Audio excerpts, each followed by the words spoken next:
দূরা বোধাই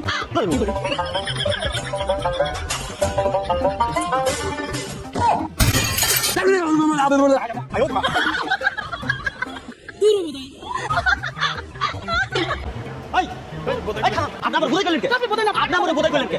ধাক্কা মারলেন আমি বোধাই তো একটা। কি হলো ভাই? আরে ভাই ধাক্কা মারছে আমার বোধাই কইছি আমি কি বোধাই? আপনারা বোধাই বলছেন কেন? বোধাই বলছে হ্যাঁ আমার ধাক্কা দিয়ে হালা দিয়ে বলছে। আপনি কি আসলে বোধাই?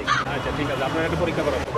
রাস্তায় যদি 1000 টাকার নোট এবং 500 টাকার নোট দুইটা রাখা হয়, তাহলে কোনটা নেবেন আপনি? কোনটা নিমো আপনি জানেন না? বড়টা 1000 টাকা নোট নেবো 1000 টাকা নোট। আপনারা আসলে বোধাই। কেমনে? আপনি তো আসলে বোধাই। কেমনে? কেমনে মানে আপনি তো দুটোটা নোটই নিতে পারবেন।